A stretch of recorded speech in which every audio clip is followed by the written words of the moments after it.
Southeast Radio's Business Matters with Karl Fitzpatrick. Southeast Radio. Welcome back to Southeast Radio's Business Matters with me, Karl Fitzpatrick. Well, some people can struggle to make their mark in a family business, especially one that has been established by their parents. But Bevin Mahon has prospered, as is her company, Dental Tech Group. Bevin, let's roll back the clock to 1993, when your parents established the Dental Tech Group. What was their vision for the business at the time? I do, because we kind of talk about it and we kind of reminisce. So I suppose in 1993, my mum had gone back to school, having finished school at 13, as she did back in the day. She'd gone back to school as a mature student and ended up going to Trinity and doing a degree there. And my dad was working in the dental hospital for about 26 years as a senior technician there. And they both saw, I suppose, a gap for, a local dental laboratory and kind of denture repair clinic, and thought the freedom, I suppose, of having their own business would be great. Didn't necessarily turn out like that. They ended up so busy that they were working, as you do sometimes when you have your own business, they were working mad hours and mad days, and it was great being busy. But when I joined in 2001, I suppose I had never really anticipated that I'd be there for that long. My mum had asked me to come along on board for setting up an accounts package because they were doing manual accounts at the time and using the old-fashioned triplicate books and Kalamazoo. And I said, I can come along and put in a computer and set you up. And sure, I saw loads of potential then. At that point, I was only there for kind of 3 months, or I agreed for 3 months, and it sure took me 6. And I think at that point I was kind of looking at it going, listen, they're doing these mad hours. They've created a potentially great job for themselves, just a busier job, and I really could see potential for growing the business. And how did you set about realising that potential? I think it was just the day-to-day being there, Karl, because I was there, I was able to see warts and all. I was answering the phone. I was supposed to be doing the accounts now, of course, but I was answering the phone. I was doing deliveries. I was in and out, seeing how they were manufacturing and doing all the paperwork and the back office stuff. And I could see the hours they were putting in. And one Friday evening at our regular strategy meetings in the local pub, we were, as you do, we were sitting there, and I remember saying, we can get somebody to do some of the work that you guys do. Like, we can train people, we can bring them in, and sure, listen, the two of them had planned on retiring and closing the business, which was the norm for anybody in dental technology. As soon as you decided to retire, you closed the business. They were planning on winding down. So they thought this was comical, like this young pup coming in, kind of talking about replacing us. And sure, we're non-replaceable, all those things. And I just set about to change some small things, bring in a few small changes, started to add people to the team and replace certain small elements of what they were doing. But also they were really key on quality and making sure the quality stayed where it was. So we just gradually grew it that way. Fast forward 18 years, what is the Dental Tech Group and what services do you provide? Well, listen, it is so far from what we first set out about 1993 and 2001. I had, I suppose, big ideas and big aspirations, but never really realised what we could potentially grow to. Now I know it's I suppose endless, but where we're at the moment is we've actually changed our model, and we are now providing a portable dental service, and our key area is providing a dental and denture service to improve people's quality of life, but in particular the ageing population of Ireland. So we work in nursing homes, we provide dental and denture services for people in home and in their house, so home care, and we also then have bespoke denture clinics, so really helping people to, I suppose, eat, chew, talk and socialise with confidence and dignity. That's a very novel concept, I have to say, Bevin. How did you come up with that particular idea? Look, like any great ideas, it's probably not unique. I would say at some point or another, somebody left their practice to go and see somebody. They just may not have seen it as a more regular thing. I suppose we had one day a local nursing home had asked us to see a few patients back as far as kind of 2011, and we agreed, and we had kind of 10, 12 people booked in and blocked off the whole morning. And on the morning of, this little minibus rocked up with about 10 nuns, all dressed up in their habits, and they came in for getting their morning treatment. And if social media had been around, it would have been a great photo opportunity, I have to say. But what we realised from chatting to them, they all needed treatment. They all needed to come back. Some needed dentures, some needed fillings and such. And what we realised, we were only seeing about a quarter of the people. And so we really looked to see how we can actually address that. And we asked, could we go in and see the people?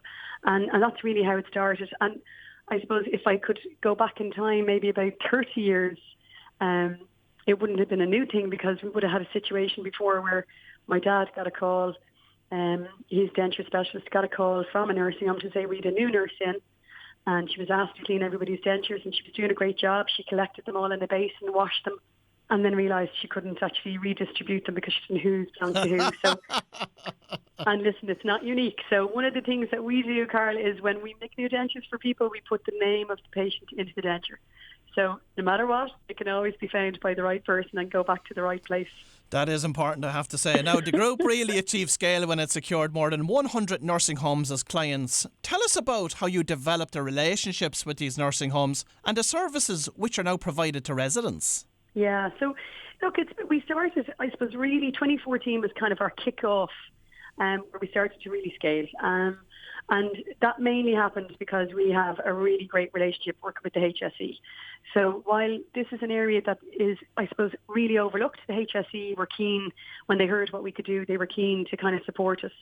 So because they really want to make sure that people are being looked after. So I know that it may not be the more glamorous side of dentistry and things like that. It was great to have that kind of support from the HSE. So we ended up piloting with them in Meath and Louth with one of the principal dental surgeons there in the HSE. That went fantastic. Then we piloted in North Dublin because it's a much bigger area. And now, thanks to the support of them, we're working in all of Dublin, Kildare, Meath and Louth, and we're going to the Midlands, and we're looking to head further south towards Wexford and Waterford as well in the coming months and years. And talk to us about how the Dental Tech Lab arm of the business is performing and the type of activities which are undertaken at the lab. So we manufacture. So while we have this great service for all of our clients externally, and we go and see them in their homes and nursing homes, we also are a little bit unique because we make everything ourselves here. So we've got a laboratory, and we don't just make things for ourselves. We make things for dentists and dental practices all around Ireland. So we work with over 200 practices and dentists, and we make dentures, and we also make orthodontic appliances. So for kind of the younger generation, I suppose, for moving teeth and expanding their arch maybe before they get their brackets on, and a lot of work for young children and teenagers. And then the other end of the scale would be the dentures, and we make a lot of dentures. So for dentists all over the place, we've got a really good reputation. And look, we're in business so long, people know we're reliable for kind of quality and on time. Now, the Dental Tech Group currently has denture clinics in Dublin, Wexford, Waterford and Kildare, with plans to bring the clinics to Cork and Galway by the end of the year. Is a national rollout on the cards, Bevin? Very much so. We're very proud of what we've built and how we've grown, and we would certainly be looking at over the next year or two, looking at a national rollout. We feel that everybody should have access to the service and the dentures that we make, regardless of where they're living, or be it at home or in a nursing home, or whether they can come to our clinics. I think our proudest move was probably when we set up in Wexford in 2015. My mum and dad actually live in Wexford, and I practically grew up in Wexford in Blackwater there. So I absolutely love it. And when we were looking to say, look, we want to find the next place to go, Wexford was naturally the next choice after Dublin. And it's got, I suppose, a fantastic opportunity there. Gorgeous city. Who wouldn't want to go to Wexford? Love going for my little strolls there along the water. But also, I suppose, age profile. We actually found that there wasn't any other denture specialist in the area. There's loads of fantastic dentists, and there's also some dental technicians. So people who are making dentures and doing other dental products, and then people who are making it. But there wasn't really any area for that denture specialist side. So we were adding to that. I love that we work in collaboration with local dental practices as well, because many of the people we see need dental treatment, and we refer them to the local practices. So it's a really nice addition to any area that we're in, and it really kind of supports the existing service that's there. And finally, Bevin, are there any emerging dental care technologies that you were looking at closely for your own business? Yeah, there absolutely is. I suppose the key, fancy words that's going around all the time is, digital dentistry, and there's a lot of talk about scanning and printing and milling and anything that can be made using technology. So I suppose we're always at the forefront of what's happening. We're still very traditional in our approach because our technicians have years of experience in making it. So when we're looking at any kind of technology and introducing change, we're always very mindful that this has to be something that's sustainable, that lasts, that actually creates jobs rather than has any kind of negative effect on, because I'm all about creating jobs and sustainability. I love promoting employment. And we've gone from 2 staff to 34, I think we're at now, which is super. So, yeah, digital dentistry, scanning of the mouth, printing dentures, printing models, making crowns and bridges. It's what's out there, and certainly we would be looking at it. We want to make sure we're ahead of the trend, but we'll be making sure that whatever materials and equipment we use will be things that have been tried and tested for quite a while before we change over. Well, if you've just tuned in, that was Bevin Mahon, the Managing Director of the Dental Tech Group, and I'm very impressed by how they identified and addressed the opportunity in the seniors market. Southeast Radio's Business Matters with Karl Fitzpatrick. South